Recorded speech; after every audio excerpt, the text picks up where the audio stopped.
All right, so I got a question for the room, and you guys can just shout these out. Who's the king of pop? It's Michael Jackson. All right. How about reggae? Bob Marley, Mon. Okay. This one's gonna hurt a little bit, but who would you say is like the king? I guess there could be a queen also, whatever, of country. Lil Nas X. No, all right. How about Johnny Cash? Johnny Cash. Okay, cool. I don't know anything. I don't know anything about country, so I'm just gonna accept that as fact. Why is it that when we talk about hip hop, as soon as you get a conversation about hip hop, it becomes this thing where there's a billion goats? Does anybody know that? I mean, I really want there to be one. I have my theories that I'm not going to give out today. This is going to be a thought experiment over many, many episodes. But I'd like for there to be a GOAT, a king of hip hop, that you go, this is the hip hop person. I think I'm going to go with, because it's regional.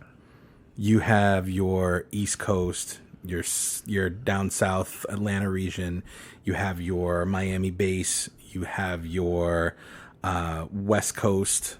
I think because those styles all came up in such a short time, different production, different rhyme schemes, different slang. I think it's hard to find a unifier the same way reggae or country or rock and roll has a specific sound. You need, guitar, bass, drums. You need, I mean, it's guitar, bass, drums for most things. Hip hop, you pretty much just need a table and a microphone. Well, Yeah. okay. Oh, sorry. Go ahead, Ryan. Yeah, I was basically gonna say the same thing. Is that there's just so many different styles to it. Like you said, New York rap is different from down south and West Coast. It's all kind of different. So somebody in the South might look at Lil Wayne as a goat because that was so big there. Where in New York, we're like, no way, you know. But yeah, that's I think that's probably the biggest thing. Well, I mean, there's different territories in other genres, right? Like you have, for example, for a long time, Elvis was the king of rock or whatever. Marvin Gaye there's billions of styles of soul, but you always look at Marvin Gaye as the guy.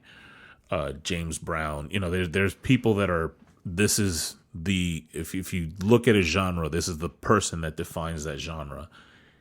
Regardless of, like, it's they cut across these things, and at this point, I'd be willing to say that a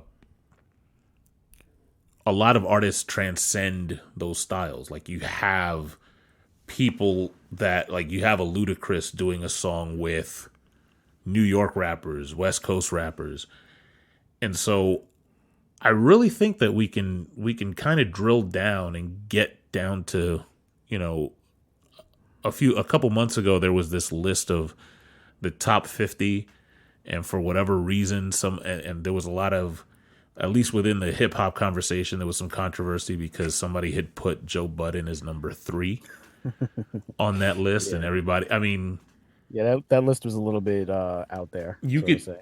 you could say what you want about there are people that love Joe Budden, there are people that don't, that think he's overrated. There's some people that think that he's the greatest thing that came out from his generation. But number 3 of all time, I think we can all agree that's laughable.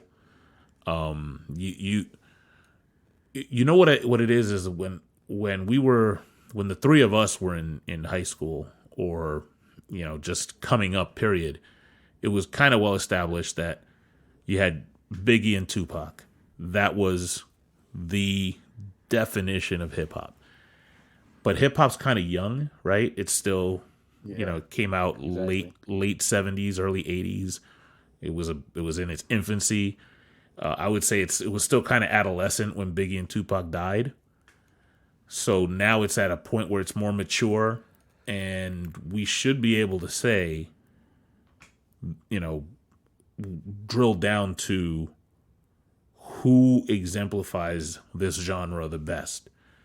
I know it's not Joe Budden, so I'm gonna disqualify Joe Budden right off the top. Yeah, we could cross him off. Sorry. Cross him off. And it's really more because he was always the verse. Like if there was ever a verse, a Slaughterhouse verse that I skipped, and there weren't a lot of them, it would usually be Joe Budden's verse. So that I think should disqualify him because he has a group of people that he rapped with, and he wasn't the best out of those four. Yeah. At least in my opinion. Look, I like Joe Budden. He's a good rapper and everything, but he's not in that conversation at all. So No, he's not. I mean, like as a Budden fan / apologist, he's good at what he does. He's technically proficient, but does he get out of the round of 32 on the East Coast? yeah, I don't know. Not when there's 9 members of the Wu-Tang Clan. So instead of, I think something that would be productive is instead of looking at specific people and getting territorial and saying like, I think Busta Rhymes is the best of all time. What would define that? Like, if you think about other genres, Bob Marley comes to mind. He has a signature voice. He has a signature sound. And when you think reggae, you think Bob Marley.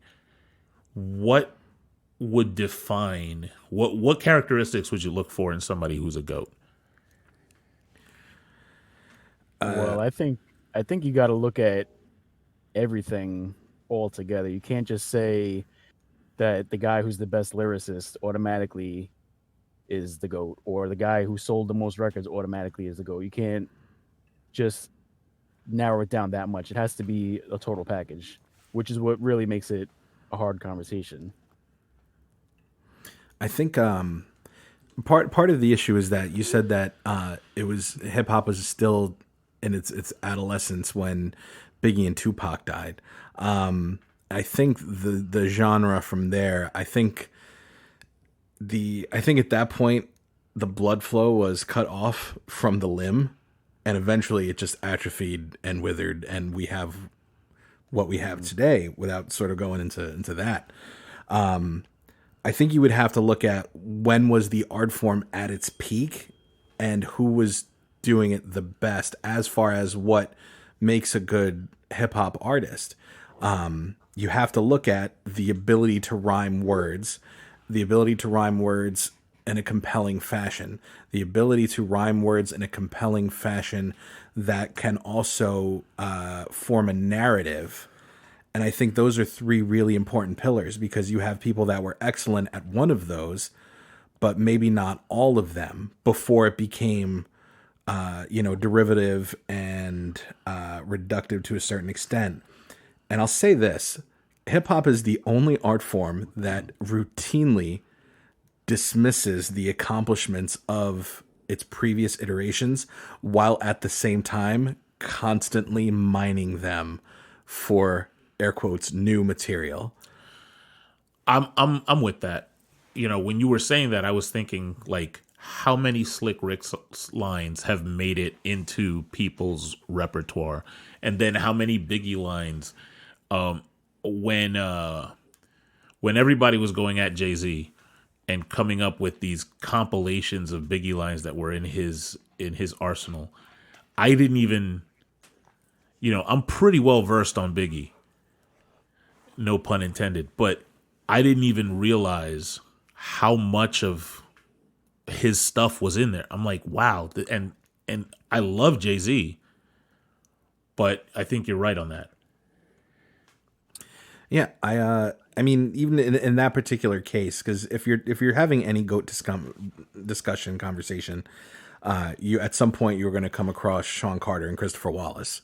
I think that the first person to pay homage or homage, depending on how fancy you want to be, they get credit for being the one to bring up the reference, and then I think after that it's done. So when you have Slick Rick, Ricky, can't you see? Snoop Dogg on Lottie Dottie which is a Slick Rick song in itself. Yeah. Doggy, doggy, doggy, can't you see? But then Biggie came out with Biggie, Biggie, Biggie, can't you see? So even Christopher himself was not exempt from that. But Jay-Z, when the Remy's in the system, I didn't know that was a Biggie lyric at the time. I mean, like, I was a Biggie fan, but I totally missed it because that's on an album cut. And like a third verse or something, if I remember correctly. And Jay gets points for it, but I guess people that were like Nas peers of Biggie are going, dude, no, we were all there. Yeah. We were there with Chris, and you stole his line. This isn't like somebody that's coming out today referencing the reference that was referenced. Yeah, I think the time that passes does matter in that, because like you said, when Biggie took the Slick Rick line, how many years was that apart? That's probably pushing 8 to 10 years, maybe. I mean, it was that came out. The single came out in like late '96, very early '97, because obviously he was still alive when he did the Hypnotized video, Right? And that Slick Rick song had to be between '86 and '88, maybe. Yeah. And even then, the when Snoop said it on Lottie Dottie, it wasn't repeated over and over again. Biggie made it into a chorus, hot line versus hot song, and all that. So there was still a point where you were able to do that. But it's the same thing as the message being check yourself, being can't nobody hold me down. There was a moment where it could be repurposed and still create something new as part of a larger work. And I think that's got to factor it in. Or do you go with somebody that isn't very referential? If we're talking about just the ability to rhyme words, your top two contenders right away are Eminem and Big Pun. You put Christopher Rios and Marshall Mathers and you tell them to rhyme words together, they're going to do it in a way that no one has ever been able to do at their level. But Eminem is also very referential. Like, he's used a lot of, when he was battling cannabis, he did Children's Story, he's done Hail Mary. I think he did almost a word for word rendition of Hit 'Em Up. Yeah, I think that's just really a hip hop thing, man. Everybody does that. It just depends on how you do it. That you can tell the difference between somebody who's kind of just biting something, somebody who's paying homage, and just redoing something. I think it's easy to tell the difference most of the time. I guess a further thing would be, because hip hop is so aggressive, I want to see. And as much as I love Biggie, I would probably take points away for him never having responded to Pac properly. That bugs me till this day. It's been 22 years. Yeah, and it still bothers me. I want to see, not so much like you have your Jay-Z and Nas. I want to see how you stack up against somebody when they want to test your pen. Like, what are your battles like? Well, the Biggie and Tupac was never really about who was the better rapper. That was personal. Nas and Jay-Z was, you're trash. No, I'm not. You're trash. I will show you how trash you are by me composing a superior song. Aha. Your song is far inferior to my song. There was still a basis for that. And it was still about, lyrics. And while we do rightfully so sound like a bunch of old guys, it mattered at that point because it was about who was good. If you can only rhyme hat with cat, do you really have any talent? But if you can rhyme hat with cat and bat and fat and that, then it's like, oh wow, I can do this at a much higher level than you. It's evolution. Yeah. And how clever can you be? How can you get the it is an MC, so how can you get the crowd behind you? Mm-hmm. People are still debating Nas and Jay-Z to this day. Mm-hmm. And so, you can make a case for either one having won, outside of Nas ended up working in some way for Jay-Z. But like in that actual beef, I don't think there was a clear, like, this, he got him. You can reference Ether, you can reference Super Ugly, everybody got their shots in. I guess on the battlefront, there are some people like Busta Rhymes comes to mind as somebody who I don't think there's anybody that wants to call him out because there's a different bag that he gets into. Yeah, there's a reason why nobody's called out Busta. A lot of people say, "Oh, Eminem killed Ja Rule," but Ja Rule's career wasn't over until Busta jumped in and did that one verse. Yeah, Ja was dazed, and it was very recently the anniversary of the Malice at the Palace. Busta Rhymes was Jermaine O'Neal running in and knocking out that one dude who was already kind of wobbly. But I'll posit this, and I was watching a special, and they were talking about Run DMC's Rockbox. And I'm like, there's an old either I don't know if it's as Donald Glover or as Childish Gambino, but he was talking about rappers and that old hat cat rhyme and how nobody needed it or whatever. And I was like, yeah, it's kind of true because there was a lot of clap your hands, everybody, rap back in the day. But when they were talking about Rockbox and you had DMC breaking down the lyrics, I couldn't wait to demonstrate all the super dope rhymes that I create. I'm the wizard of the word. That's what you heard, and anything less is quite absurd.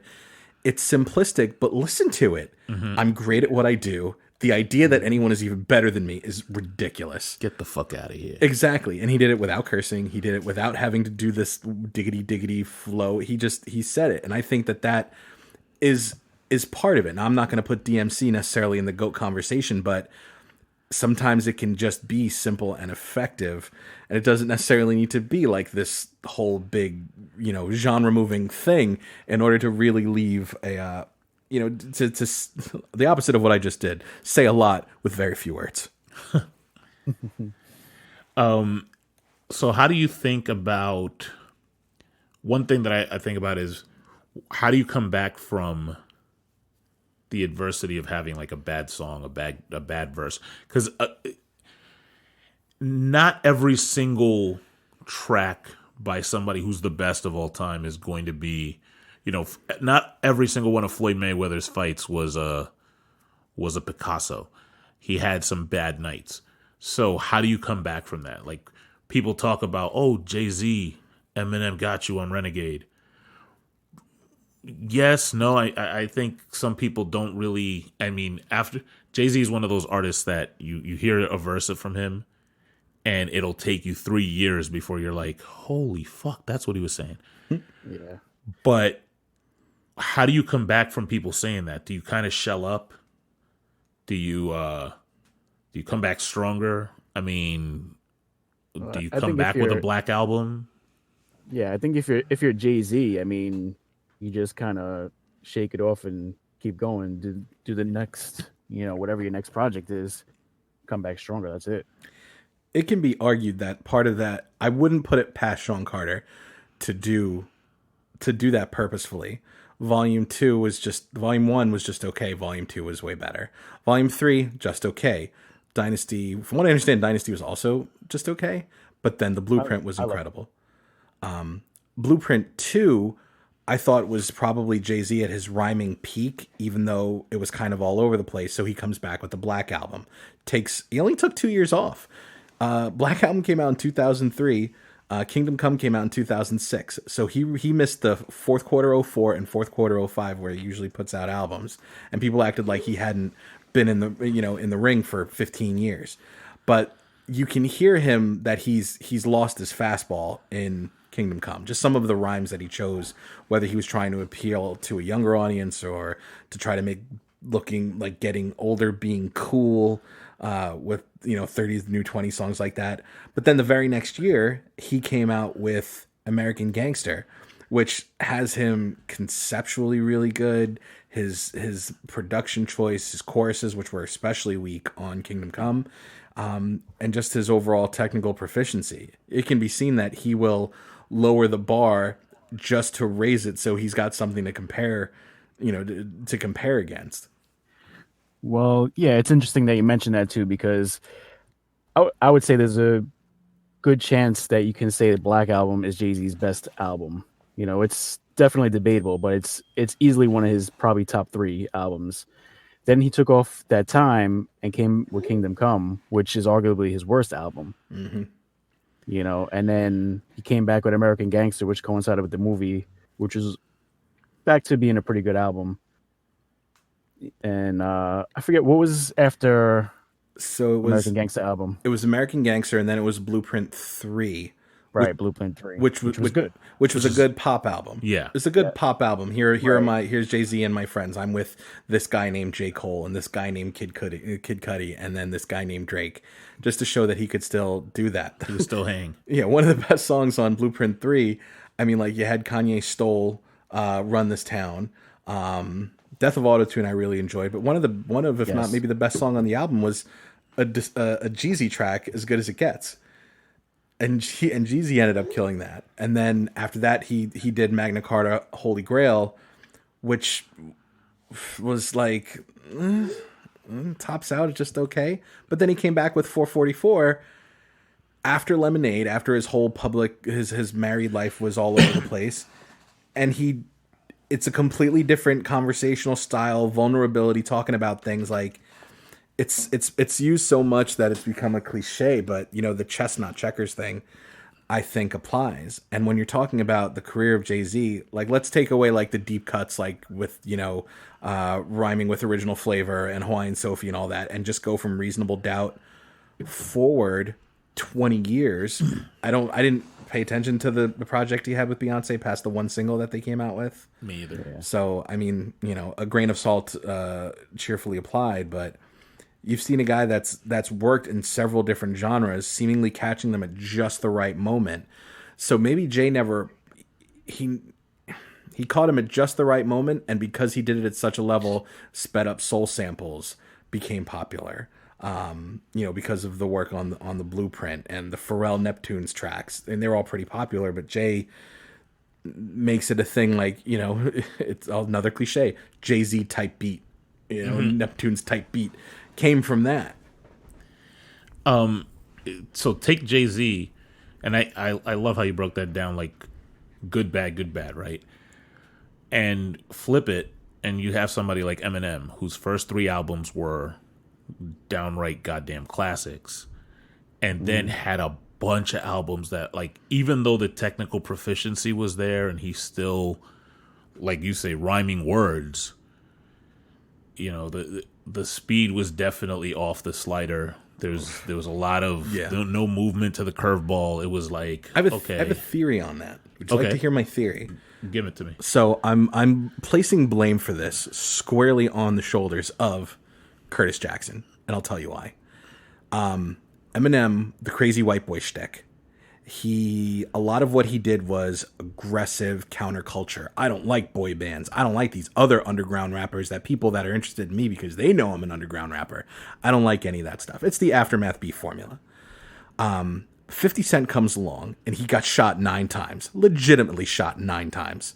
He's about that life. He's that dangerous, rebellious, kind of element that the mainstream media loves. Here's the scary black man who's been shot, and now I'm going to embody that lifestyle because I view myself as this underdog who maybe I haven't been shot 9 times, but man, my girlfriend was mean to me, or my parents don't get me. And he became the model for rebellion. It was no longer the sarcastic white boy making chainsaw noises. I think after that whole summer of 03 with the Ja Rule beef and Benzino and all that stuff, oh, poor Ray. I think that M was like, well, I can't be dangerous anymore. I guess I have to lean into the humor. Plus, his substance abuse issues and all that stuff, I'm sure, factored into it as well. But I think he couldn't be the dangerous, aggressive type because, like, you're making chainsaw noises and you're talking about killing your wife. Whatever, dude. We've heard that for 3 albums. This guy over here got shot 9 times. And I feel like he didn't know what to do. So I feel like he had to go deeper into his mind and his creativity. But what we got were a lot of accents and a lot of stuff that just plain didn't work. I think what part of it is also when you come out with projects, sometimes when you Icarus yourself, you get way too big too fast. Mm-hmm. The people around you are not going to tell you, yo, you're whack. this shit you're doing sucks. Yeah, plus, everybody loved him. He came in guns blazing on the Eminem show with songs like White America. He was ready for it. He was ready for the backlash after what happened with Marshall Mathers LP. But in that time, he became funny. He became like kind of punchliney. He became somebody that went, "Oh, there's Marshall. He says the craziest things." It's hard to be. It's hard to stay angsty with $100 million in the bank. Yeah, and when he started doing the accents, I'm pretty sure, and he even says that he didn't realize how often he did it. But that's the job of his crew. That's the job of his producers. That's the job of the people that are around him to say like, "Yo, didn't you just do that in this other song, and the song before that?" Or that 11 out of 12 tracks on this album have some weird accent shit. Yeah. And I don't think anybody did that. So you've had multiple albums. There was no one in the studio going, "Did you just talk about Hillary Duff?" What is? So I know you like crank yankers, but seriously, that's what we're doing now. So you got Encore with the weird ass like that. The what was the name of his greatest hits album? Oh, Curtain Call. Curtain Call, where he had Fact and nobody told him, "Hey, no, don't do that." Then Relapse. Then he has his pop album with Recovery, which people loved. I mean, didn't it win a Grammy? I don't know if it won a Grammy, but he had Relapse, which whatever. Then he does the Beamers, Benz, and Bentley over freestyle. Actually, no. Before that, what really brought him back to real relevance and prominence was his verse on Forever. Yeah. Where they asked, where someone flat out asked him, "Hey, who had the second best verse on Forever?" Because he destroys it, and it was such a powerful comeback. I tuned in for Kanye. I thought it was interesting that I had no use for Drake or Lil Wayne. I thought it was interesting that Eminem was on the song. I almost thought it was beneath him, as popular as those three were. This is Eminem we're talking about, and he steals the entire song from him. It's just filler until you get to, here we go, packing stadium and Shady spits his flow. Nuts they go. And it wasn't like he was doing that super fast. I mean, a lot of the stuff he did on that verse was just, I'm just gonna throw aggressive stuff out there, and it's technically good, but it's not overly done.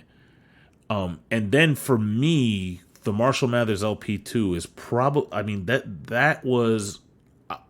that's where I think Eminem was like, "Okay, you guys still want to talk shit about me? I'm going to hit you with, like, I'm just showing off now." Yeah. There's some stuff on the Marshall Mathers LP2 that is if I wanted to teach a class on how to rap technically, that's the album I would pull out. Yeah. The other thing is, though, and they mentioned this, they I guess maybe it was around Relapse or between Relapse and Recovery, or early in the Recovery sort of press cycle, how that Eminem, his surprise, he's prone to addiction, and that after Proof died, he got super into running. That M gained a bunch of weight, and then he just started running like crazy, and before he knew it, he was doing like multiple miles a day, and like it became a compulsion to him. And I kind of took that, like, the way he leaned into the accents. Like, I wonder if his addictive personality comes into play, because then every song was fast rap.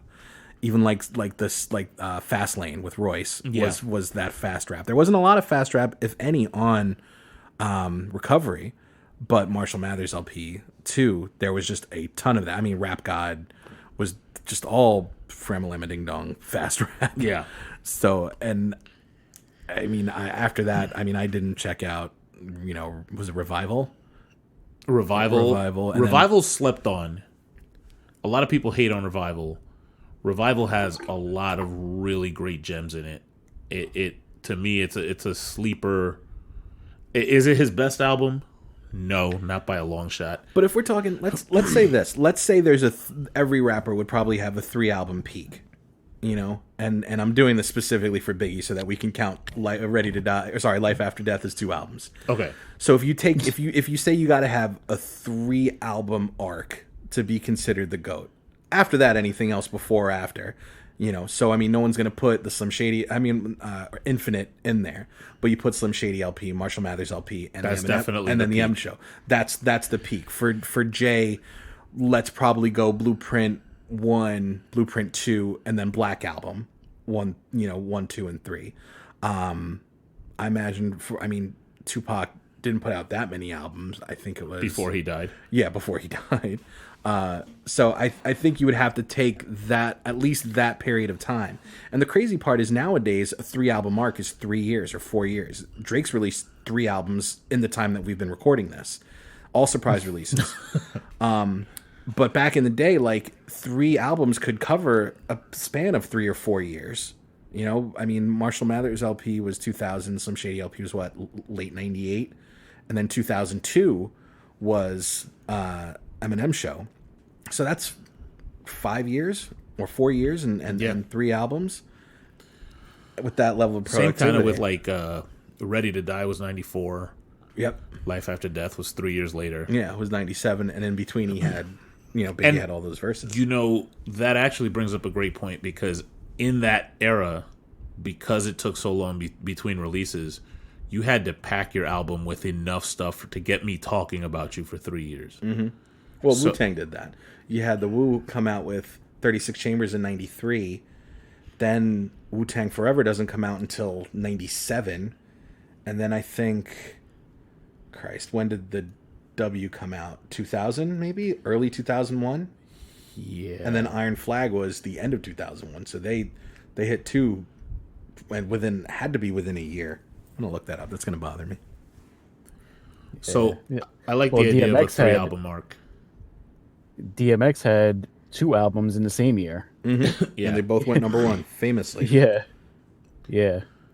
And DMX is another one that famously, unless you're really looking for clout, you're not going to call him out. No. Even now, he might actually come and see you. That's why you're not gonna call him out. So for Wu, the W came out November of 2000, and Iron Flag was December of 2001. So just over a year, but 2 albums in that amount of time. DMX is somebody that doesn't get brought up as often as he should. Sorry for all the East Coast bias, guys. But X, like his fall off was so sudden, because he had his first album, It's Dark and Hell's Hot. Then he had Flesh of My Flesh, Blood of My Blood. Mm-hmm. And then he had And Then There Was X. Both classics. Yeah. Then he had And Then There Was X. And then he had Year of the Dog, maybe? And then it just sort of fell off out of nowhere. Champ. Oh, was it Grand? Yeah. And then Grand Champ, I think it was next. Yeah, and it was just like, and part of it was, and we would be remiss to not talk about the way some of these things happen, because there's pre 9/11 rap and then there's post 9/11 rap. I think Eminem coming back and doing his thing with the Marshall Mathers LP 8 months after 9/11 happened, we were like, we like you, we're okay with you doing what you're doing, because people just wanted something. They weren't taking things that seriously. That's how a guy like Ja Rule can come out and be as huge as he was in 2001, 2002. It's ridiculous to pretend he wasn't. So there's an appetite for that. So a lot of the more aggressive content from like a DMX got waylaid by Puffy releasing 19 different versions of I Need a Girl, which, full disclosure, I loved all of them. But that's why a lot of that happened. You had a guy like Fabulous come along, and for a while we had a real, like a lot of like clubby music and Need a Girl music and kind of stuff.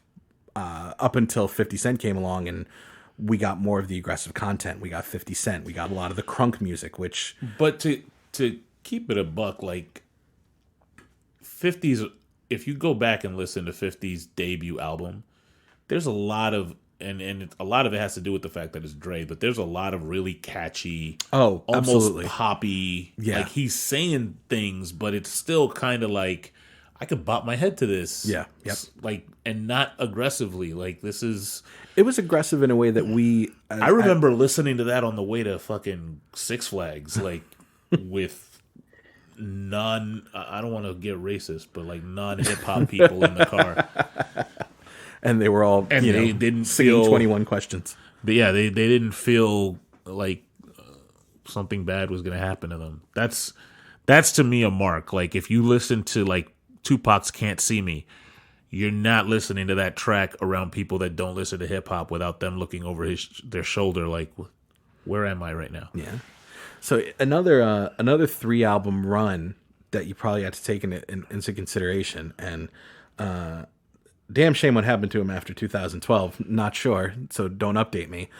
You had Kanye's run with the College Dropout, Late Registration, and then Graduation from spanning 2004 to 2007 at a time where he put together 3 completely different projects with different collaborators, different styles of production, different concepts, but all really at a high level. And while no one, and I'm a diehard Kanye fan, or was for a long time, no one's ever going to put him on the GOAT list as far as his rhyming acumen, but he has a lot of charisma and a lot of charm and a good enough sense of humor to make his rhymes really compelling.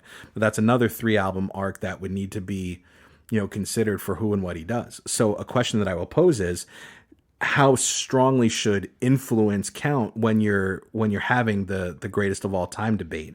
Is it good that people wanted to be like you? Is it bad that people were able to be like you? How, if your success was that replicable or that easily consumed, was it that you were the one that brought it to us, or you were just the one that brought it to us? Yeah, like were you in the right place at the right time? Exactly. And you just happened to catch fire. There's also this thing about like the technical acumen. I almost put there are some rappers out there, I'll say like Tech Nine, Crooked Eye, whose technical skill is off the charts.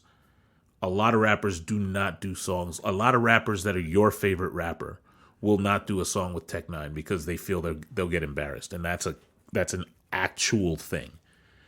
But you're not going to have, unfortunately, Tech Nine in that conversation, because on one end you have the technical acumen, the ability to put together verses that rhymes that when rappers listen to them, they're like, why didn't I think of that? But then on the other end, you have the consumability, where it's like, hey, I can recite this verse myself and it's catchy. And it's almost like you have to hit on both angles. Like you listen to Biggie. Biggie's a great example of that, because you listen to Biggie tracks and he's hitting you with lines that you're like, wow. But you can recite it yourself. So it's like, hey, I could have written this. I wouldn't have thought of it, but I could have probably written this. Yeah, it's not super complex, but it's just it has multiple meanings, so it just hits you sometimes years later, and it's just ridiculous, But like you said, it's on the surface, it's very simple. Whereas when you take some of the newer stuff that Eminem has done, or even like fast rhymers like Twista, Bone Thugs, type like that, sometimes you can't even understand it. You don't catch everything at all. Yeah, and so it's one thing to have music that I can enjoy, I can just listen to in the car with a bunch of people, and I don't, I'm glad you brought up Eminem's newer stuff, because like if a new Eminem song comes out, I can't just play it in the background. I have to bring out a notebook, pull up Genius. It's not a passive. Be in a room by myself. Put soundproofing up. Don't interrupt me, because I might miss a word, and then the whole verse I got to listen to it like 3 more times today. Yeah. And so there's a good to that, because it's like, okay, great, I could tell you worked on it, but it also takes away a little bit, because I'll give, what a great example of it would be is where he took us, like people say he took his foot off the gas for Kill Shot. But that track, I remember listening to it the first time, and when that Tupac line came out, my brain melted. Whereas you listen to all of Kamikaze, and there's stuff in there that you're like, I know this is good, but I'm not sure why. And I got to listen to it again. So you're almost robbed of that instant, like, gratification of endorphins flooding your brain. Like, did he just say? He didn't just say what I think he did he? And so that's another thing to take into account, is how technical do we want rappers to be, really? And if you look at other genres, like, there is really good technical reggae out there, but I'm not gonna, you're not gonna play it in and have a whole bunch of people going, "Oh yeah, this is good reggae." There's a. I think what you're getting at is digestibility. You have to be able to, if 95% of the people are allergic to this dish that you've created, Like, yeah, there's 5% out there that's going to be like, oh, you mean you can't have the dangerous part of the blowfish for sushi? Oh, you need to be able to consume it, and you don't want to necessarily go to the lowest common denominator, but at some point you have to accept the fact that your talent and your skill was meaningful and enjoyed by a certain number of people. And here's an example that I'll give you. A guy like Kendrick Lamar is an incredible rapper. He hasn't made one song that I've actually enjoyed. And there's a difference there because he can rap his ass off, but I have yet to hear one complete song where I go beat, chorus, concept, flow, lyrics. I would say DNA is the only one. I mean, like, for me. Yeah, I mean, like, but still, and he gets tons of acclaim. A guy like J. Cole.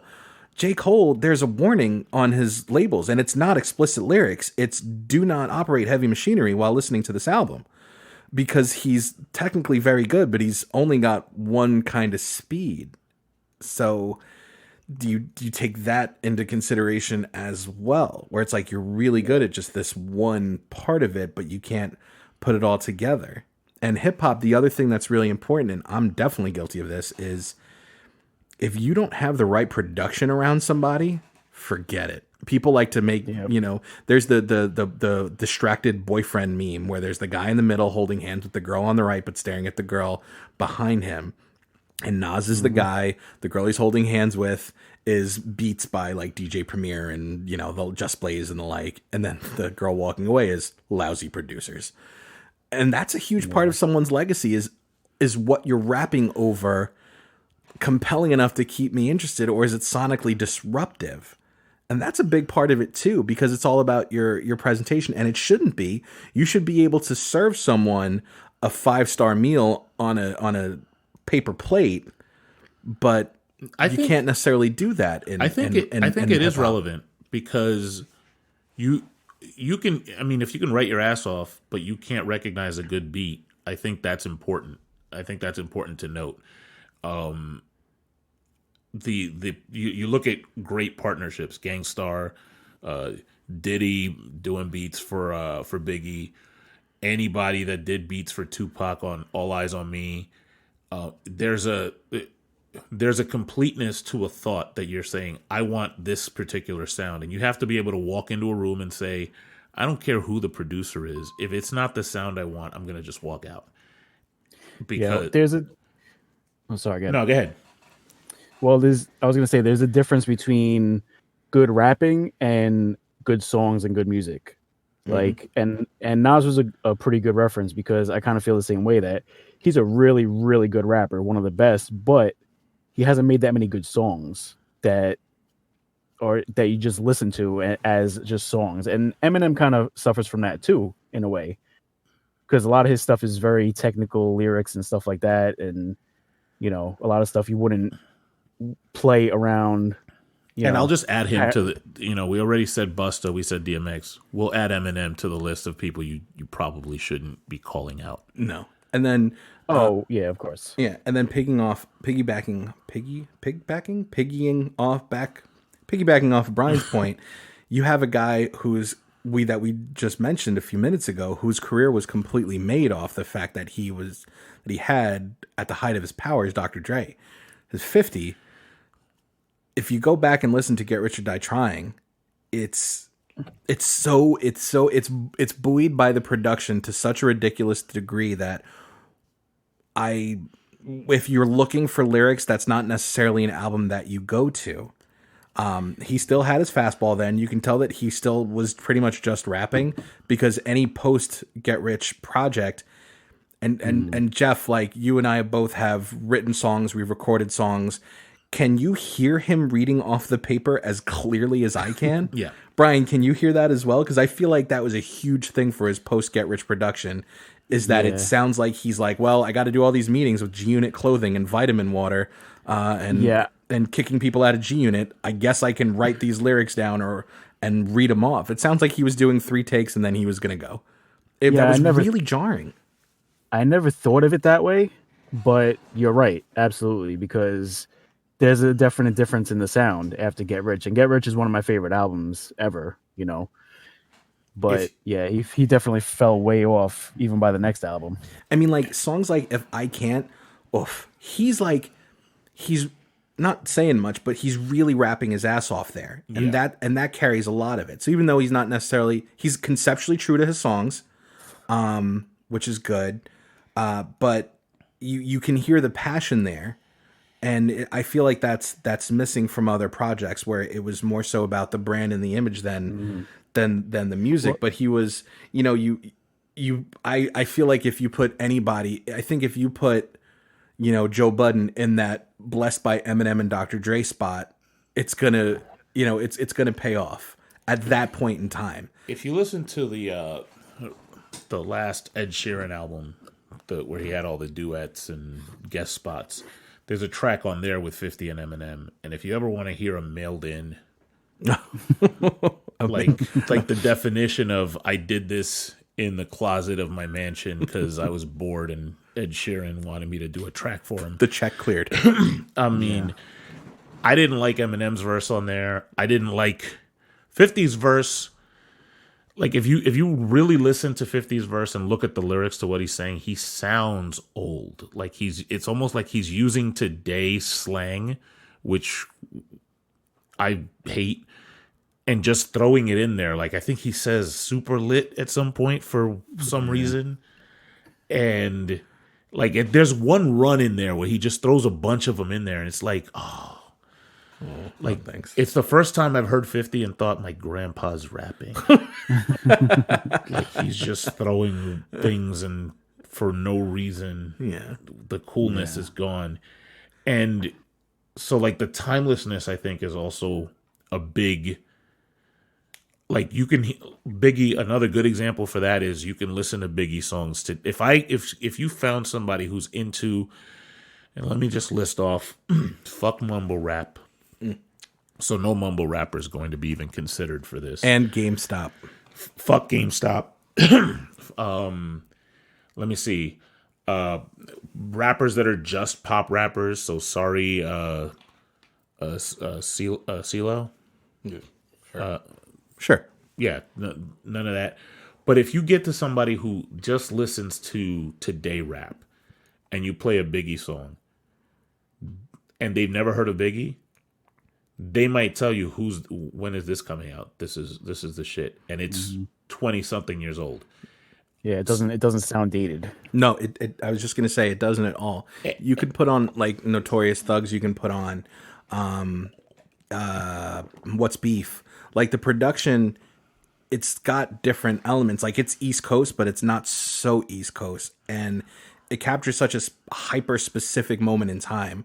We're talking late 96 through late 98 for that particular hi-hat and sample kind of sound. So that boom bap era. Yeah, it didn't necessarily achieve that level of proliferation. I would say that's the same for When Disaster Strikes. I would say that's the same for the 3 album Kanye.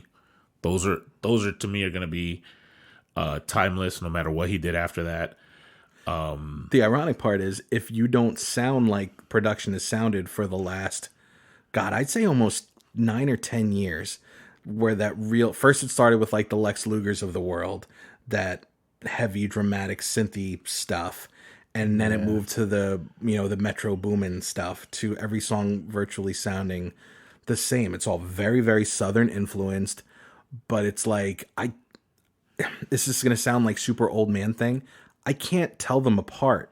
Like I can't tell which if they didn't all start the same way, kind of a sleepy mumbled auto-tune intro before the beat comes in and then they do the rest of their thing, like I wouldn't know it was a different song because there's no variation in the music. If you want to see a good example of that, go on YouTube or any video sharing site where you see producers give you the behind the scenes of how they came up with a beat. Mm-hmm.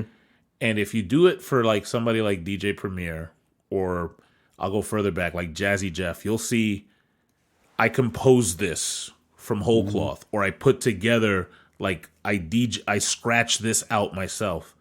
Where now you see producers that go, oh, to come up with that track that you like, I went to this website and I pulled out this sample of a guitar that I kind of like, and I threw effects on it until it doesn't sound like it anymore, and then I threw this drum that I used for this last track, and I put it together, and that's your beat. Yeah, it took me 6 minutes.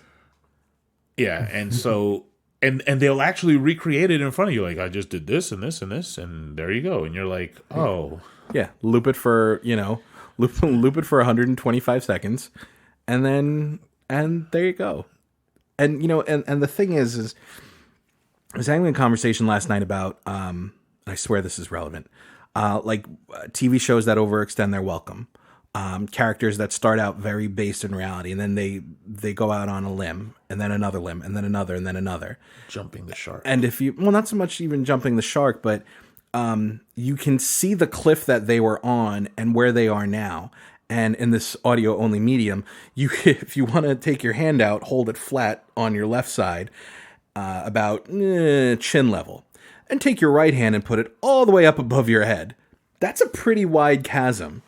But each one of those steps was taken, and you can kind of trace it, but you see how far away you are. The air quotes rap of today isn't necessarily rap or hip hop, but it's popular and it's being emulated. And that's where sort of we are where we are.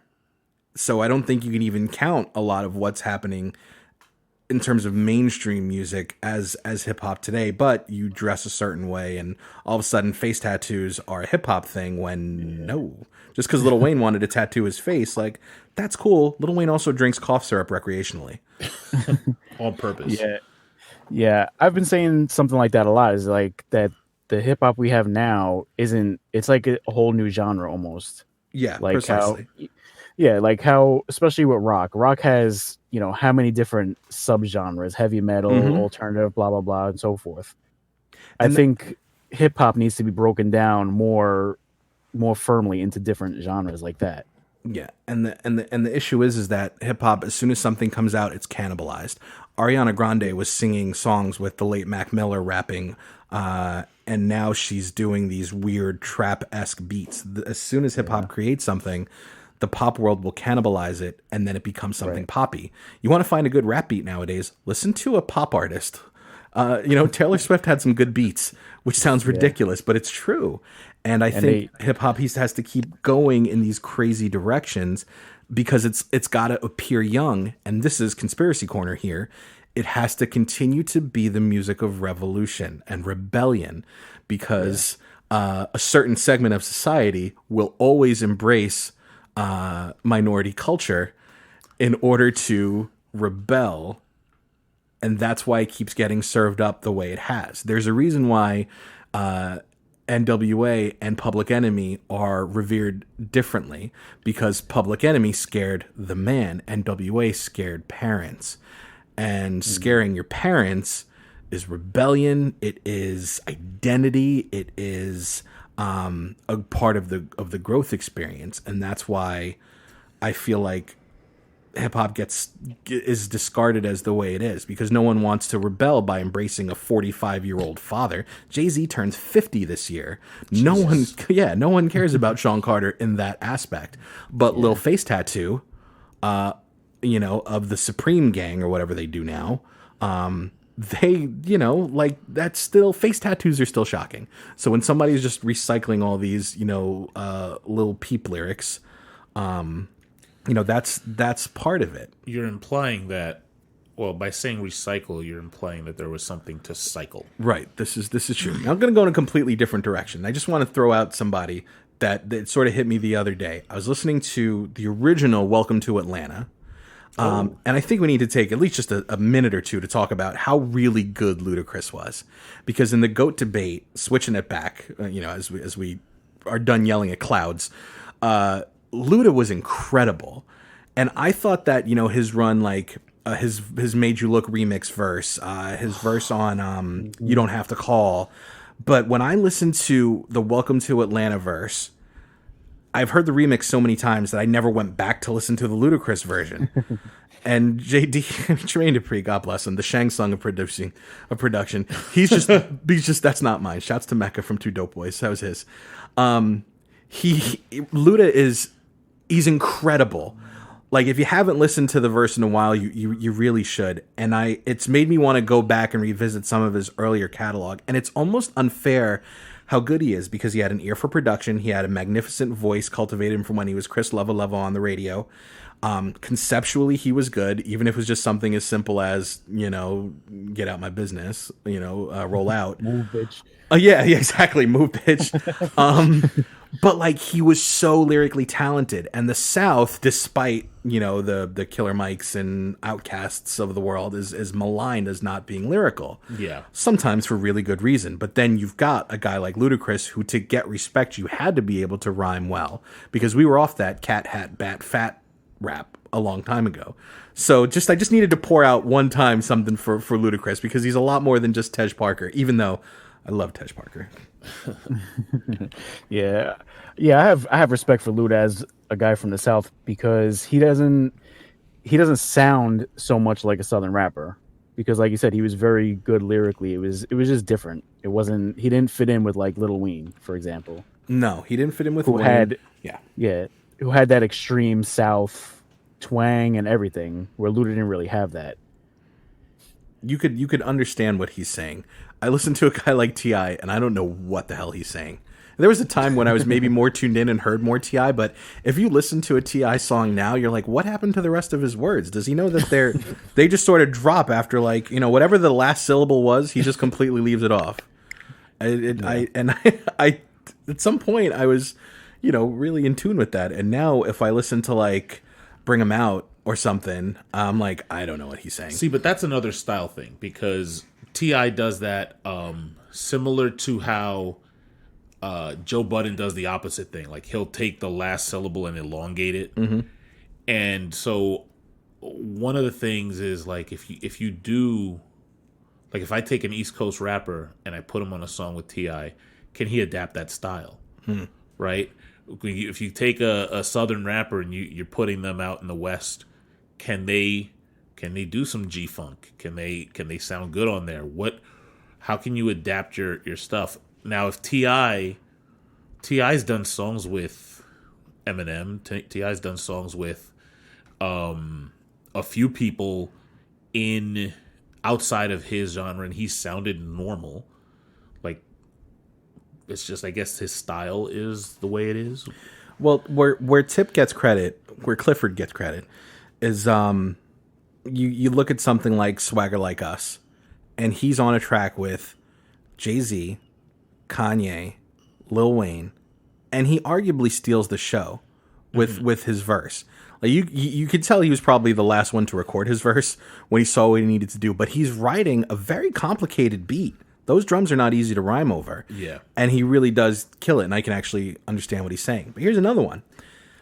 Let's take a guy like Snoop, who's charismatic, good beat preference, doesn't have a 3-album mark because he only needed one. He only needed Doggy Style to be part of the conversation. Mm-hmm. How many, if we're assigning points to something, how many points would he get, let's say, on, for someone who, I mean, it's been said, it's been reported, the DOC wrote so many of his rhymes on Doggy Style. So there's a lot of charisma there. He's like a very talented, like Diane Warren is a very popular songwriter. She wrote like really powerful ballads and everything. So she's not singing it, she wrote it, but it takes an artist of a certain caliber to sing a Diane Warren song. Snoop, not everybody can deliver a song like him. Like, Snoop is kind of the opposite of adapting to the style.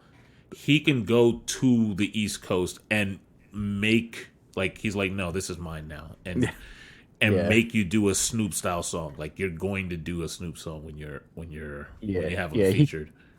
He commands the style just because of his voice and everything. Like, he's so unique that he just commands. You will have the most lyrical dude doing the shizzles and whizzles with him. Yeah. And that's what they do. Because you have to hang with Snoop. And Snoop was never great lyrically, but he was just his delivery is so good. That was effortless. Yeah. He was smart in that, and I keep coming back to concepts because I feel that's important. Because Snoop executed the concepts really impressively, even if it was not necessarily high concept. Hey nephew, on this song, I'm gonna rap about weed, cousin. Okay, but he's gonna rap about weed for 16 bars, and then 2 choruses, and he's gonna do the entire. He's gonna do it. It's not gonna be like, now I'm talking about weed, but now I'm talking about bitches. No, he's got a song for bitches.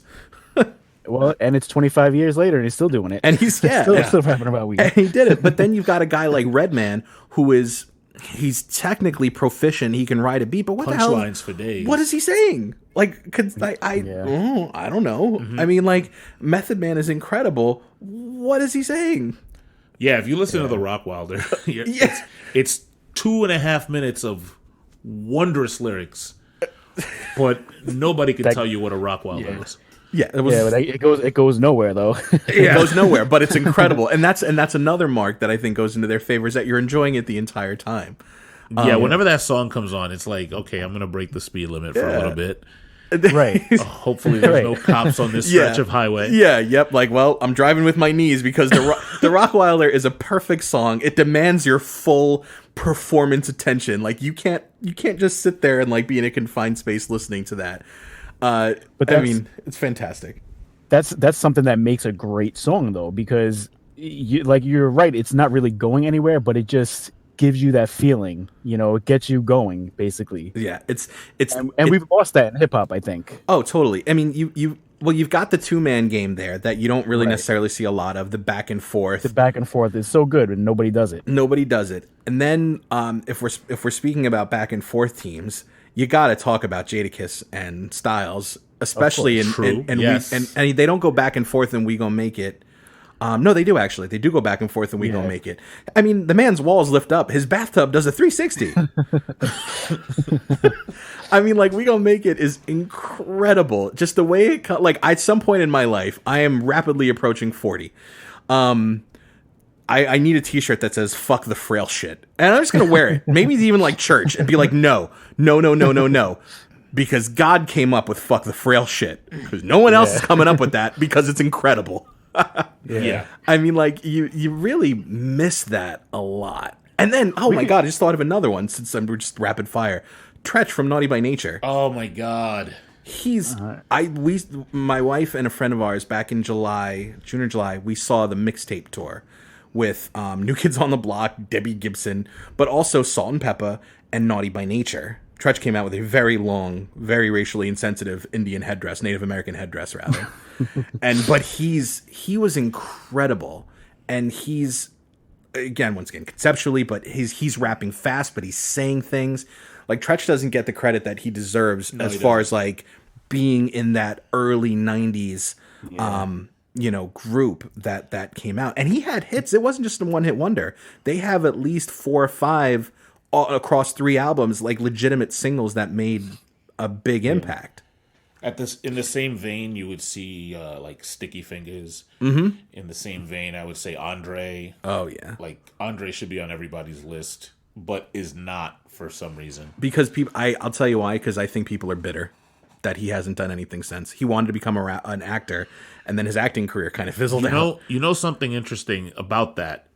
The first Black Star album, or the Black Star album, was certified a huge classic, and people go up to Talib all the time and say, "Hey, when are y'all gonna do another one?" And he has the best response that I can think of for that, which is, "Oh, you like the Black Star album? Yeah, we already gave it to you. Go listen to it." Yeah, you should have bought it. Yeah. Like you should have it. Go listen to it. Well, Jay-Z said the same thing. You want old Jay-Z? Listen to the old Jay-Z. Yeah. Oh shit! Buy my old albums. So exactly. We've covered a ton of ground. This is going to be a ridiculously long series, and also no ground. Yeah, we've gone around in a full circle. Well, it was a good intro to the convo, I think. If this series is 150 parts, I would not be surprised. But the goal here is to actually define a GOAT. Here's a spoiler, everybody, and I'm not supposed to do this. The producer is waving me frantically. The GOAT is Positive K. Wow. Yeah. I can't believe you did that. I know. I ruined the whole series. That's it. It's over. So On A that lot of note, people are like, "Who is that?" They're googling positive. That's the cereal, right? Positive K. Yeah, who's that? I never heard of that person. that's the homework assignment. Write a positive K Yeah. lyric in the comments. And then we'll see you on the next episode. We're going to be revisiting this a lot. There are going to be more than just us three discussing it. The entire End of a Species crew is on notice that we're looking for a GOAT. I do not want there to be this. There are 7 GOATs in hip hop. I'm happy if we bring it down to 2 or 3. But this is going to be a discussion that's going to go on for a while. That's it for this episode. But we will see you on the next episode of End of a Species.